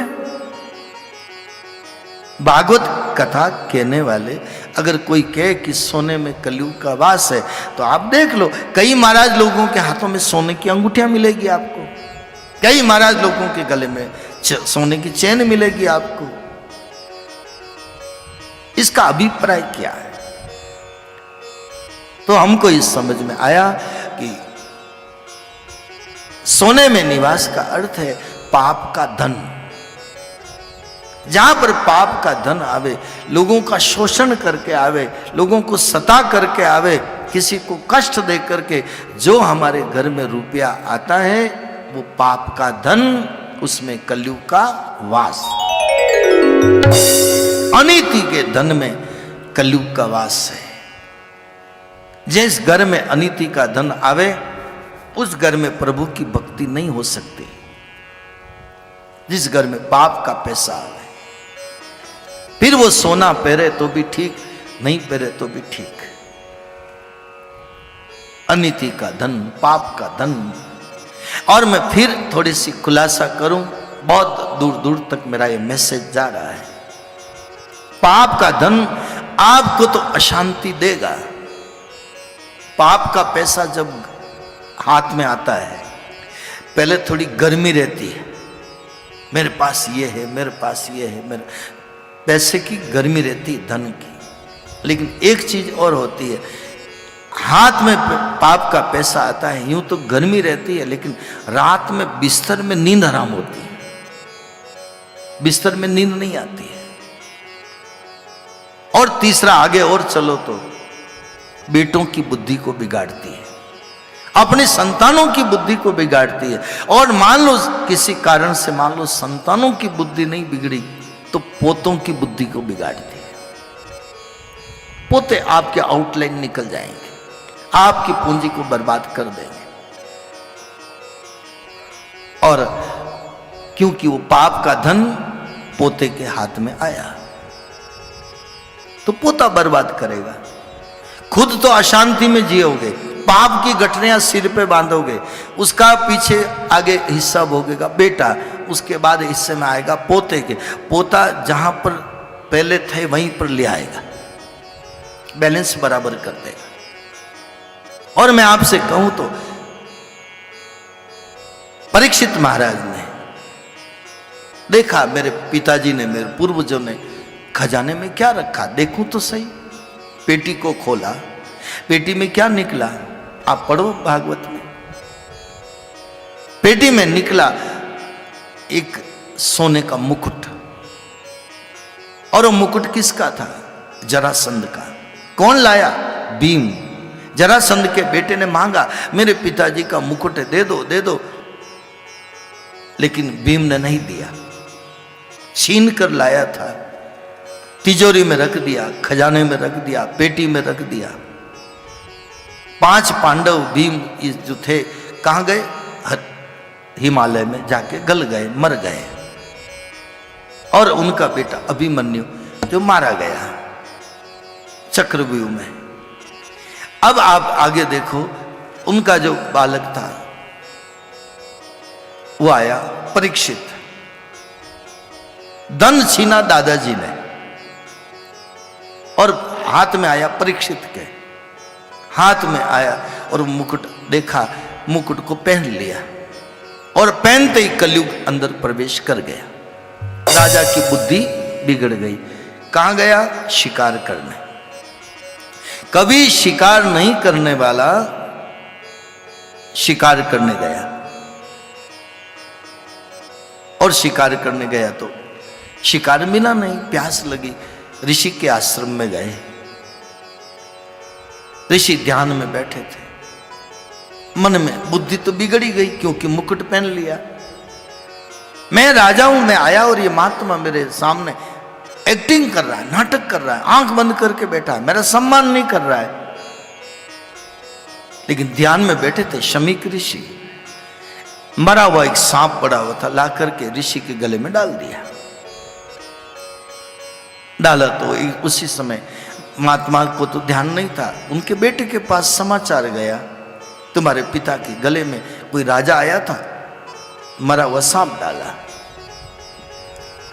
स्नान करते समय हाथ में जल लेकर के संकल्प किया, जिसने भी मेरे पिता के गले में सांप डाला हो वो 7वें दिन तक्षक नाग बनकर उसको डसेगा। मिल गया श्राप। और इधर शमीक ऋषि के आश्रम में फिर बेटा आया और देखा कि पिता के गले में से सांप निकाला। पिताजी, एक राजा आया था और मैंने उसको श्राप दे दिया, 7वें दिन ही सांप उसको डसेगा। फिर पता किया कौन था राजा? राजा परीक्षित। उसी समय एक शिष्य को कहा, जाओ राजा को सावधान करो, सावधान करो, 7वें दिन तुम्हारी मौत है। इधर मुकुट उतारा, अपनी गलती का एहसास हुआ, अरे मैंने क्या किया, मैंने क्या किया। महात्मा को प्रणाम करना चाहिए, महात्मा को नमन करना चाहिए, मैंने मरा हुआ सांप डाल दिया, गलती का पश्चाताप हो रहा है। और इधर शिष्य ने आके कहा, महाराज आपको श्राप मिल चुका है, 7वें दिन तुम्हारी मौत है। परीक्षित ने उसी समय देखा कि मेरे लिए भगवान ने शाप का अवतार धारण किया है, शाप का अवतार रूप में अब मुझे सावधान किया है। मैं तो मद में हो गया था, लेकिन मेरी मुक्ति का उपाय अब जल्दी करना है। कई ऋषि मुनि महात्मा लोगों के पास गए, मेरा उद्धार करो, मेरा उद्धार करो। ऐसी विकलता देख करके और इतनी जिज्ञासा देख करके, इतनी लालसा देख करके परीक्षित महाराज की सब ऋषि मुनियों ने हाथ खड़े कर दिए। राजन, हम तुम्हारा उद्धार नहीं कर सकते, अब मेरा उद्धार कौन करे, कौन करे। अब आप भागवत को पढ़ो, समझ में आएगा। इतने बड़े बड़े पिपलाद ऋषि, गौतम ऋषि, देवल ऋषि, कितने ऋषियों की बात आई है। इतने ऋषि मुनियों ने सबने हाथ खड़े कर दिए, परीक्षित का कोई उद्धार नहीं कर सका। तो आज के समय में जितने गुरु बने हैं और गुरु बनाए गए, अब कितनों का उद्धार होगा नहीं होगा मैं तो इस मामले में नहीं कह सकता, लेकिन इतना जरूर कहूँगा कि इतने बड़े बड़े ऋषि मुनि महात्मा भी उद्धार नहीं कर सके। तो हमारा उद्धार ऐसे गुरु कब मिले, ऐसे गुरु मिले तो उद्धार हो। लेकिन ऐसे गुरु इस कलयुग में मिलना जरा कठिन है। इसे एक व्यवस्था करी है, अगर कोई गुरु मिले न मिले कोई बात नहीं, समर्थ गुरु मिल जाए तो ठीक, न मिले तो कहते हैं हनुमान जी को गुरु बनाओ, मीराबाई को गुरु बनाओ, नरसिंह मेहता को गुरु बनाओ, जिसको जो रास आ जाए। और कोई गुरु न मिले तो कृष्णम वंदे जगत गुरुम, सारे जगत के गुरु भगवान श्री कृष्ण। इसलिए अर्जुन को कहना पड़ा, शिष्य से शादी माम त्वाम प्रपन्नम शादी माम। गुरु माना भगवान कृष्ण को अर्जुन ने, लेकिन शब्द क्या लिखा है, शादी माम। शादी माम का अर्थ क्या होता है, मेरे ऊपर शासन करो, मुझे अनुशासित करो, मुझे व्यवस्थित करो। मैं अगर डामाडोल हो जाऊं तो मुझे व्यवस्थित करो। यह है गुरु का काम। रामायण में तो एक जगह लिखा है, हरई शीश धन सो कन हरई, हरई शीश धन सो कन हरई, सो गुरु घोर नरक मह परई, सो गुरु घोर नरक मह परई। शिष्य का धन ले ले, लेकिन शिष्य का दुख ताप संताप दूर न करे, ऐसे गुरु घोर नरक में गिरते हैं। ऐसा कलयुग का प्रभाव है, ऐसा तुलसीदास जी ने उत्तरकांड में लिखा है। सो गुरु घोर नरक में परई। कौन उद्धार करेगा, कैसे उद्धार करेगा? एक जगह तो मैंने पढ़ा, लोभी गुरु न लालची चेला, दोनों नरक में ठेलम ठेला। गुरु मिले कृष्ण जैसा, अकिंचन निष्काम, जरा कठिन है। और जिनको मिल गए, हम तो कहते हैं भाग्यशाली, उनको नमन। लेकिन कलयुग है, ये मौसम कौन सी कलयुग की है? इसमें गुरु और चेला कैसा होगा? क्या तुलसीदास जी ने जवाब दिया, गुरु शिष्य अंध बधिर के लेखा, गुरु शिष्य अंध बधिर के लेखा, एक न सुनई एक नहीं देखा, एक न सुनई एक नहीं देखा। इस कलयुग में गुरु और शिष्य कैसे होंगे? अंधा और बहरे जैसा, अंधा और बहरा। गुरु जी क्या कह रहे, चेला नहीं सुनेगा, क्योंकि चेला बहरा है। और चेला क्या कर रहा है, गुरु जी नहीं देखेंगे, क्योंकि गुरु अंधा है। मैं नहीं कह रहा हूं, ये सब शास्त्र की बातें हैं।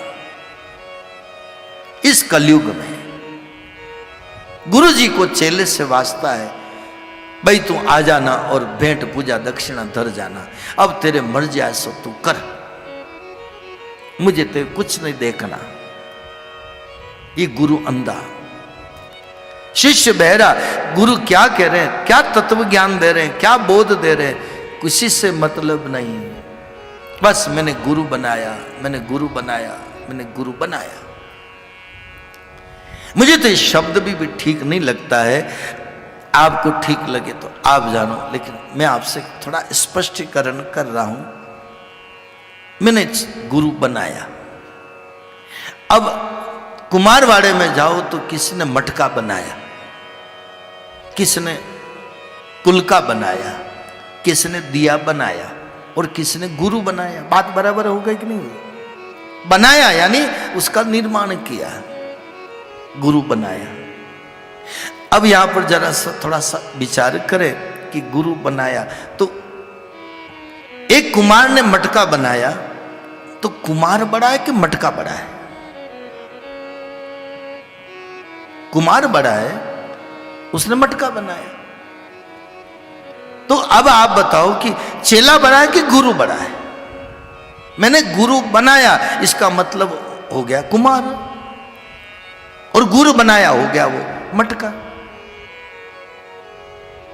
चेला बड़ा हो गया, गुरु छोटा हो गया। गुरु बनाया नहीं जाता, शिष्य बना जाता है। हाँ, मैं इन गुरु का शिष्य हूं। मैं गुरु को क्या बनाऊं? गुरु तो आदि अंत मध्य, कोई पार नहीं, जिसके अंदर ब्रह्मा, जिसके अंदर विष्णु, जिसके अंदर महादेव का, शिव का, जिसमें अंश विद्यमान है।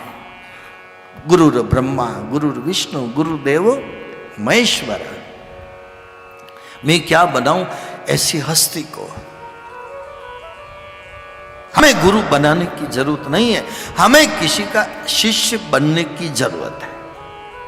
अब कोई के मैंने बनाया, उसने बनाया तो मैंने बनाया, उसने बनाया तो मैंने बनाया, बनाओ, मेरे को क्या दिक्कत है। लेकिन अर्जुन ने कहा भगवान से, शिष्य से, साधी माम त्वाम प्रपन्नम, मैं आपका शिष्य हूं, मुझे अनुशासित करो, मुझे व्यवस्थित करो, मुझे कंट्रोल में करो, मेरी बुराई हो तो कंट्रोल में करो, मैं गलत हूं तो मुझे सही करो, मुझे मार्ग प्रशस्त करो, शादी मांग। यह उसका अर्थ। भगवान कृष्ण ने कहीं भी नहीं कहा, कहीं भी किसी भी शास्त्र में मुझे कोई बता दे, अर्जुन से कहा हो कि तू मेरा शिष्य है, मैं तेरा गुरु। कहीं भी गुरु नहीं कहेगा मैं तेरा गुरु, मैं तेरा गुरु, मैं तेरा गुरु। मैं पढ़ा तो गया ही नहीं है, और मैं पढ़ा है तो फिर गुरु जी थोड़े बीमार है। मैं गुरु, मैं गुरु, मैं गुरु, तू मेरा चेला, तू मेरा चेला, तू मेरा चेला नहीं। हाँ, अंदर से वो मान रहा है, अंदर से आप भी मान लो, लेकिन कहने की, ढिंडोरा पीटने की जरूरत नहीं है। मैं जो समझ रहा हूं आपसे कह रहा हूं। कबीर साहब का एक दोहा है, आपने भी सुना है, सब जानते हैं, लेकिन अर्थ मुझे जो बहुत अच्छा मिला, बहुत कम लोग इस अर्थ को जानते हैं, लेकिन मुझे मिला है, आपको ठीक लगे तो समझना। गुरु गोविंद दोनों खड़े, किसके लागू पाए। गुरु गोविंद दोनों खड़े, किसके लागू पाए। बलिहारी गुरु आपकी, बलिहारी गुरु आपकी, गोविंद दियो बताए, गोविंद दियो बताए। ये दो आप सब जानते हैं, लेकिन मैं आपसे थोड़ा सा स्पष्टीकरण करूं, इसका अर्थ क्या है। आप इतने बैठे हैं, अर्थ क्या है। गुरु और गोविंद दोनों खड़े, शिष्य कह रहा मैं किसके पांव लगूं, तो क्या कहा, गुरु जी आप बड़े जो आपने गोविंद को बताया, ऐसा कहा जाता है। लेकिन ये नहीं है भाव, ये भाव नहीं है। मेरे को इसका एक भाव और नजर आया, और वो भाव ये नजर आया, दोनों खड़े हैं, असमंजस में पड़ गया शिष्य, मैं किसके पांव लगूं, मैं किसके पांव लगूं। तो गुरु जी ने इशारा किसका किया, गोविंद दियो बताए, मेरे पांव मत लगो, तू बीच में ऐसा मत सोच, गोविंद दियो बताए। मेरे अंदर जो शक्ति मिली, मेरे अंदर जो तत्व मिला, जिसके कारण तू मुझे गुरु मानता है, गुरु समझता है, तो मेरे अंदर जो शक्ति वो परमात्मा की है, वो गोविंद की है, इसलिए कहा गोविंद दियो बताए। गुरु जी का मन में कोई अहंकार नहीं है। नहीं तो गुरु जी भी सोच सकते हैं कि इस शिष्य ने भगवान को गौण कर दिया, मुझे श्रेष्ठ मान लिया। गुरु बीमार हो सकते हैं, तो मुझे व्याख्या अच्छी लगी, अच्छी लगे तो रखना, गोविंद दियो बताए। नहीं नहीं भाई, मैं कुछ भी नहीं हूं, जो है मेरा ठाकुर है, जो है मेरा गोविंद है। दोनों असमंजस में पड़ गया, किसके लागू पाए, बलिहारी गुरु आपकी। गुरु को आदर दिया, तत्काल गुरु ने पांव खींच लिया, नहीं नहीं मुझे तुम बलिहारी मत कर, गोविंद दियो बताए। गोविंद का नाम लिया, गोविंद को आगे किया, ईश्वर को आगे किया, परमात्मा को आगे किया, नहीं तो गुरु जी बीमार हो जाते हैं। बहुत अच्छी व्याख्या मेरे को लगी, बहुत कम लोग ये जानते हैं, दुआ सब जानते हैं, व्याख्या कोई नहीं जानता। गुरु अगर अहंकार में है तो समझना वो शिष्य का भला कैसे करेगा। आज मौसम भी बिगड़ रहा है, चलो ठीक है, चले जब तक चलाएं, अगर ऐसा होगा तो विराम दे देंगे। तो मेरा आपसे कहने का अर्थ यही है, कलयुग है, इस कलयुग में अपना अपना प्रभाव दिखा रहा है। सही गुरु मिल जाए भगवान कृष्ण जैसे, तो हमारा उद्धार हो सकता है। और जितने गुरु हैं संसार में, सबके पास जो शक्ति है वो परमात्मा की है। मेन जो है वो भगवान कृष्ण है। इसलिए कृष्ण को एक उपमा दी गई है, कृष्णम वंदे जगत गुरु, सारे जगत गुरु। और शंकर भगवान को तो और ऊंची उपमा दी है, तुम त्रिभुवन गुरु वेद बखाना। आप त्रिभुवन के गुरु हैं, एक भुवन के नहीं, त्रिभुवन के गुरु भगवान शिव। तो इस कलयुग का अपना प्रभाव है। इसलिए हम आपसे यही कह रहे हैं, इस कलयुग में अनीति का धन, पाप का धन बुद्धि को बिगाड़ सकता है। सही गुरु मिल जाए तो हम अनुशासित हो सकते हैं।